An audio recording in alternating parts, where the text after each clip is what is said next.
This YouTube channel does not promote any violent, harmful, or illegal activities. All content provided by this channel is meant for an educational purpose only.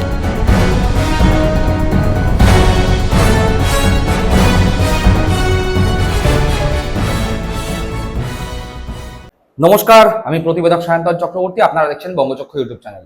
Agnimitra পাল রাজ্যের অন্যতম গুরুত্বপূর্ণ মন্ত্রী, সেই অগ্নিমিত্রা পাল দুর্গাপুরে বসে এমন এক মন্তব্য করেছেন, যে মন্তব্য সামনে আসার পরেই শোরগোল পড়ে গিয়েছে গোটা পশ্চিমবঙ্গের রাজ্য রাজনীতি তো বটেই, সামাজিক ব্যবস্থাতেও। কেন, কি মন্তব্য করলেন তিনি? অগ্নিমিত্রা পাল এই বারুইপুরের নারকীয় পাশবিক ঘটনা প্রসঙ্গে বলতে গিয়ে তিনি বলেছেন যে এই ধরনের ঘটনা আটকানো সম্ভব নয়, এই ধরনের ঘটনা হবেই, বিদেশেও হয়।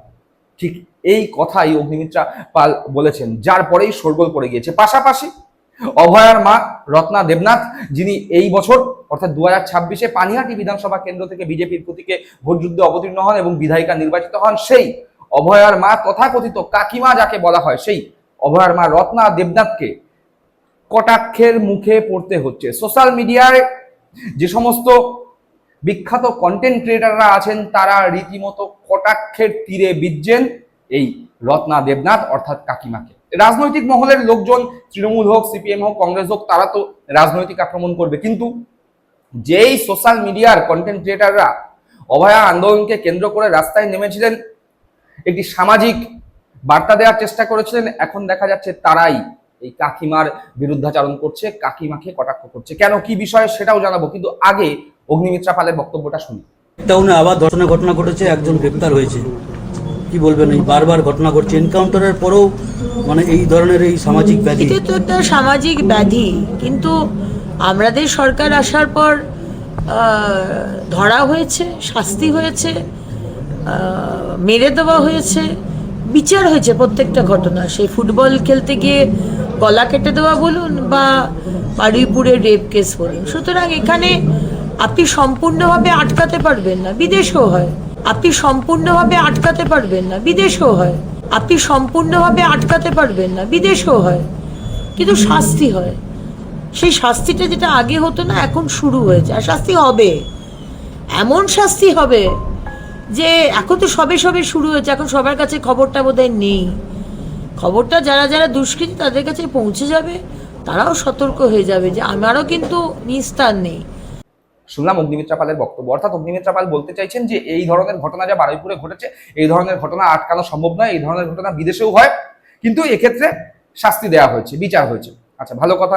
এখনো পর্যন্ত একজনকে আমরা দেখতে পেয়েছি, এনকাউন্টার করা হয়েছে, বাদ বাকি কতজন ধরা পড়েছেন সে বিষয়ে সঠিক তথ্য নেই।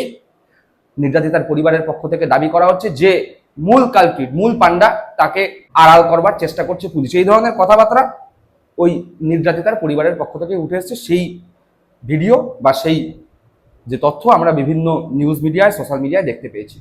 আর আমরা যখন দেখেছিলাম যে পশ্চিমবঙ্গে নতুন সরকার আসে, শুভেন্দু অধিকারী থেকে শুরু করে সমীপ ভট্টাচার্য থেকে শুরু করে এই অগ্নিমিত্রা পাল বা বিজেপির বিভিন্ন বিধায়করা স্পষ্টতই বলেছিলেন যে এই ধরনের নারকীয় পাশবিক ঘটনায় একটাও আর পশ্চিমবঙ্গে হবে না।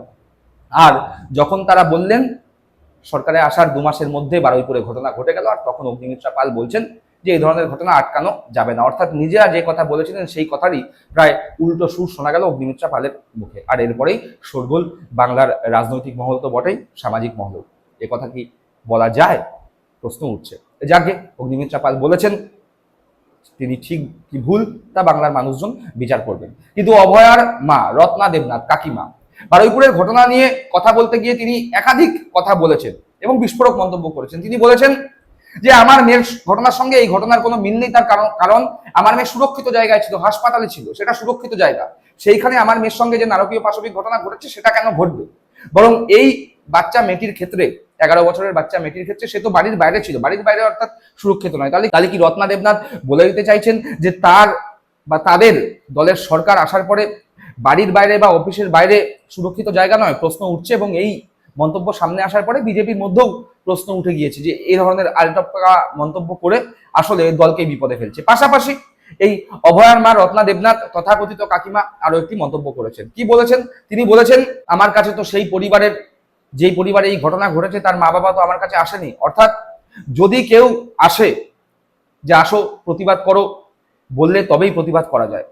তা এখানেও একটা প্রশ্ন উঠে গিয়েছে যে অভয়া ঘটনা যখন ঘটেছিল তখন কি অভয়ার মা বাবা সবার কাছে গিয়ে গোটা বাংলায় আমরা দেখতে পেয়েছিলাম রাজ্যের কোনায় কোনায় রাত দখল হয়েছিল, মা বোনেরা রাস্তায় নেমেছিল, মোমবাতি মিছিল করেছিল, প্রতিবাদে সরব হয়েছিল। অভয়ার মা বাবা কি তখন প্রত্যেকটি বাড়িতে গিয়ে আবেদন করেছিলেন আসুন আপনারা আমার মেয়ের বিচারের জন্য সরব হন? না, বাংলার মানুষজনের মনের বিবেকের ডাকে তারা করেছিল।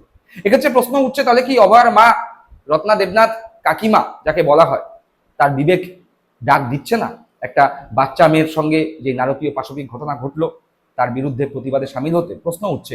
আর ঠিক এই প্রশ্ন যখন উঠছে তখনই এই বাংলার যারা বিখ্যাত সোশ্যাল মিডিয়ার কন্টেন্ট ক্রিয়েটাররা আছেন তারা প্রতিবাদে সরব হচ্ছেন এবং কটাক্ষ করছেন অভয়ার মা রত্না দেবনাথ তথাকথিত কাকিমার বিরুদ্ধে। প্রথমে অভয়ার মা কি বলেছিলেন ছোট্ট একটু অংশ শুনি। জানাই, প্রচন্ড ধিক্কারও জানাই, কিন্তু আমার মেয়ের ঘটনার সঙ্গে এই ঘটনা যুক্ত নয়। কারণ কি আমি বলি, আমার মেয়ে একদম সুরক্ষিত জায়গায় ছিল। এই মেয়েটা বাড়িতে ছিল না বা কোথায় ছিল আমি ঠিক জানি না, কিন্তু আমার মেয়ে একদম সুরক্ষিত বলয়ের মধ্যে ছিল। শুনলাম তিনি কি বলেছিলেন। আর ঠিক এর পরেই আসছি দুজন কন্টেন্ট ক্রিয়েটারের ছোট ছোট বার্তা বা কটাক্ষ বার্তাই কাকিমার উদ্দেশ্যে কি বললেন তারা, শুনুন। রাজনীতি খুব খারাপ একটা জিনিস।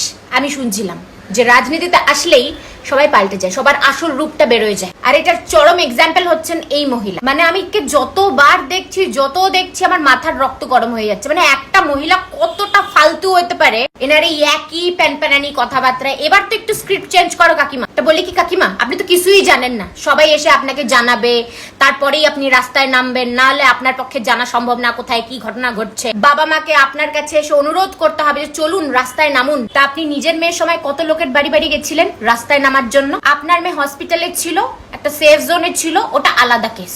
আর ওই মেয়েটা কোথায় ছিল আপনি জানেন না, রাস্তায় ছিল না কোথায় ছিল আপনি জানেন না, তাই ওইটা আলাদা ব্যাপার। পলিটিশিয়ান আপনি পরে হবেন, আগে ভালো মানুষ হন, একজন ভালো মা হন। আপনি তো সেটারও যোগ্য না। আপনাকে যারা ভোট দিয়েছে না তারাও হয়তো কপাল চাপড়াচ্ছে যে কাকে ভোট দিলাম। আপনার জন্য একটাই শব্দ, ছি। আসলে আপনি যে এতটা বেহায়া নির্লজ্জ মহিলা এটা আমরা কেউ আশা করিনি। তা আপনি তো সাধারণ লোক নন কাকিমা, আপনি তো এমএলএ, তাই আপনাকে তো জানতেই হবে। আপনি জানবেন না তো কে জানবে? তার জন্যই তো আপনাকে লোকে ভোট দিয়েছিল, তাই না? নিজের মেয়েটা মেয়ে, অন্যের মেয়েটা মেয়ে না। মানে আপনি কি বলতে চাইছেন যে রাস্তায় হাঁটলে এই ঘটনা ঘটতে পারে? মানে রাস্তা কারো বাবার, ওইটার সেফটিটা কে দেখবে? আসলে আপনি বুঝতেই পারছেন না যে আপনি সিম্প্যাথি খেলবেন নাকি পলিটিক্স। এরপর থেকে স্ক্রিপ্টটা ভালো করে মুখস্থ করে বলবেন, কারণ দেখে দেখে বললে না ক্যামেরায় বোঝা যায়। আমার মনে হয় এমএলএ হওয়ার আগে একটা এন্ট্রান্স এক্সাম হওয়া উচিত, যাকে তাকে এমএলএ করা উচিত না।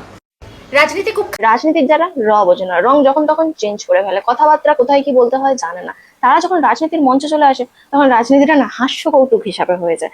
সেরকমই উদাহরণ হচ্ছে রত্না দেবনাথ। ওনার কিছু বক্তব্য আছে আর সেটা ভীষণ উল্লেখযোগ্য বক্তব্য, একবার শুনে। এই মেয়েটা বাড়িতে ছিল না বা কোথায় ছিল আমি ঠিক জানি না। মানে আপনাকে মানুষজন ভোটে জিতিয়েছিল একটাই কারণে যে আপনি মেয়েদের সুরক্ষা দেবেন, কারণ আপনার মেয়ের সাথে যে ফেস করেছে আপনি সেই জায়গাটা বুঝতে পেরেছেন। আপনি কিনা বলছেন আমার মেয়ে সেফ জায়গায় রেপ হয়েছে, আরে আনসেফ জায়গায় রেপ হয়েছে। রেপের আবার সেফ আনসেফ আছে।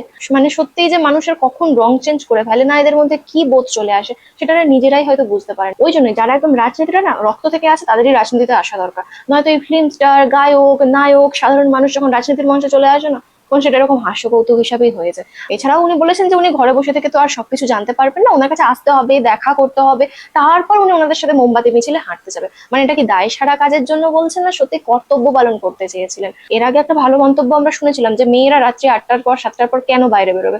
এবার তো ইনি ভালোভাবে বলে দিলেন যে মেয়েরা আনসেফ জায়গায় রেপ হবে কি সেফ জায়গায় রেপ হবে, তার ভিত্তিতে তার এখন বিচার চলবে। তো এর থেকে বোঝা গেল আনসেফ জায়গায় যদি রেপ হয় সেটা ফ্যামিলির দায়, আর যদি সেফ জায়গায় রেপ হয় সেটা সরকারের দায়। না, এই ভাগটা বোঝানোরই তো বাকি ছিল। এখন আমরা জনগণরা খুব বুঝে গিয়েছি। আপনার মতো মানুষের, আপনার মতো নেত্রীরই তো আমাদের পশ্চিমবঙ্গের বুকে দরকার। আপনি যুগ যুগ জি আপনার দেবনাথ। শুনলেন। আর এই পর্ব সম্পর্কে আপনারা কি মনে করছেন অবশ্যই কমেন্ট বক্সে কমেন্ট করে জানাবেন। সকলে ভালো থাকবেন, সুস্থ থাকবেন। জয় হিন্দ, বন্দে মাতরম।